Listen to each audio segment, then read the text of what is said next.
Meet Alice Weidel, the newest candidate for Germany's chancellor, representing their own version of a MAGA party known as the AfD, the Alternative for Deutschland. With national elections just weeks away after their center-left government collapsed, the AfD indeed wants to make Germany great again, and none other than Elon Musk is helping them to do just that. Back on January 9th, Musk hosted an X Spaces interview with Weidel, introducing her to a worldwide audience. It was a very informative interaction. Hundreds of thousands were listening live, including myself. It was a very far-ranging discussion from immigration to economic reform to Russia, the EU, Trump, the future of Europe. And what you would have learned very quickly from listening to this discussion is that the AfD is, for lack of a better concept, the MAGA party of Germany. We might even say they're the Javier Milei party, Milei being the very successful libertarian president of Argentina, who in just months has done more to economically and politically turn that nation around than what their blithering political class was able to do in decades. Weidel made it very clear that the AfD is a nationalist libertarian party. They have no interest in anything even remotely resembling authoritarianism. They want freedom. They want economic liberty abounding, but they want it for German citizens. They want a massive deportation program that ends once and for all the multicultural insanity that they see destroying German culture, and they want to put an end to the greenflation superimposed by Germany's environmental radicals that's economically tearing the nation apart. Now, our good friend Konstantin von Hofmeister, who wrote the book Esoteric Trumpism, you may have seen our interview with him a couple of weeks back. He's German, he lives there in Germany, and he's arguing that Elon Musk really is a total game changer here for the AfD. The AfD is a very new political party. They only broke into the German parliament back in 2017 with 13% of the vote. That was the first time they ever broke through in national politics. And so they're a very young party, but they're clearly offering an alternative to the mainstream center-right, center-left globalist regime that dominates Berlin. And here's Konstantin's assessment of Musk getting on board with the AfD. I think this is very insightful. Quote, Musk's voice matters. He's truly formative. He's a visionary like Nikola Tesla. He's the multi-planetary future. When Musk speaks, markets move, ideas shift, people listen. And here he is pointing to Germany, to the AfD, and saying that this is where the conversation is. His alignment with the AfD disrupts the stale, safe narratives of the political elite. Suddenly, the firewall, the barricade keeping the AfD out of political discourse starts to crack. According to Musk, the traditional political parties in Germany have utterly failed the people. And the polls appear to be bearing precisely this out. The AfD is surging in popularity. The latest YouGov poll has them surging past the ruling Social Democrat Party. The AfD is now at 21% support, whereas Olaf Scholz's Social Democrats have fallen to 16%. The center-right CDU, the party formerly led for so long by Chancellor Angela Merkel, is clocking in at 29% support, and the Greens have collapsed to 14%. So the two right-wing parties, the center-right and the Nationalist Populists right, are the two most popular parties. So now the question is, with the upcoming national election just a few weeks on February 23rd, the question is whether the CDU is going to be willing to form a coalition with the AfD. Now, at this point, they have totally ruled that out.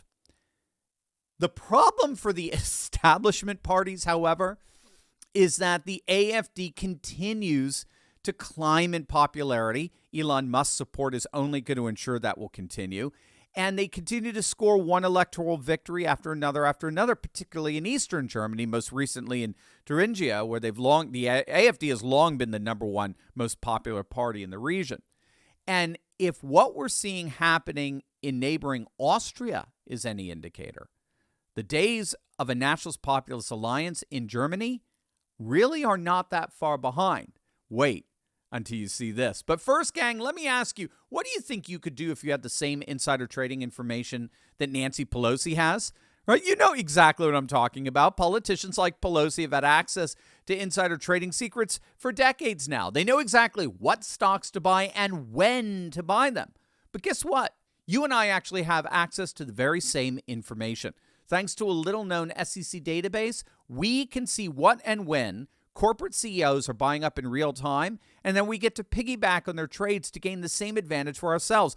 Gang, this is why you've got to click on that link below and sign up for a free training with me, my good friend, Ross Givens. It's this Thursday, January 16th, 3 p.m. Eastern. Ross is an insider trading expert whose recommendations have led to investment returns of over 200%. Some have hit as high as nearly 1,500%. It's going to be an absolutely amazing free online training where you and I can learn how to trade with the same exact insider knowledge as these politicians, but legally and ethically. But don't wait. Seating registration is limited, so click on that link below right now. Register today, and I'll see you for an event that promises to change your life.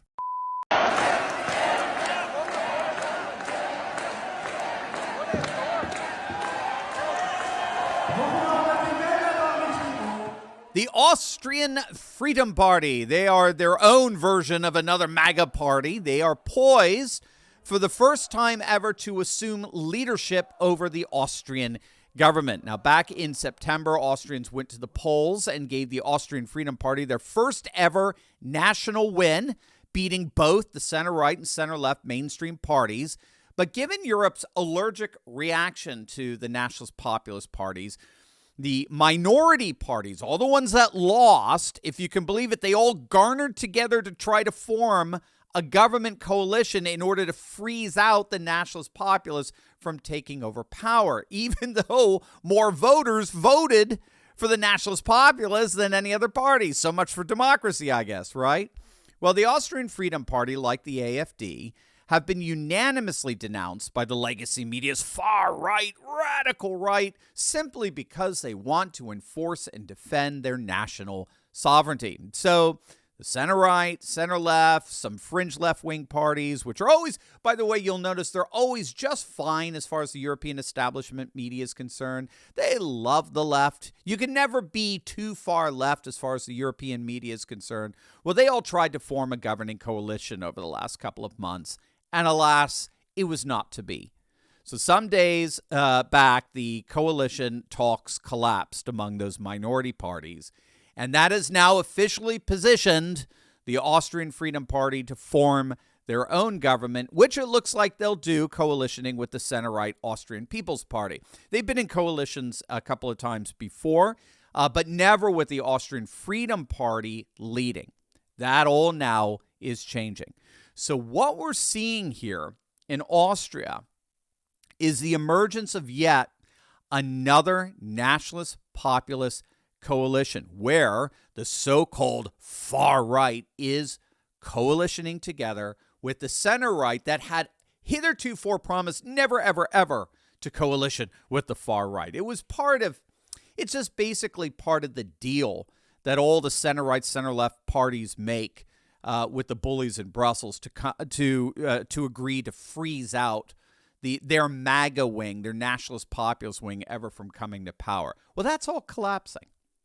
What's happening in Austria is very similar to what's been happening over the last few years, particularly in Scandinavian countries. So, for example, for years, the Sweden Democrats, that's the MAGA party in Sweden. Don't let the Democrat label fool you. They're true Democrats. They want to do the will of the people in Sweden, which is to obviously restore national sovereignty.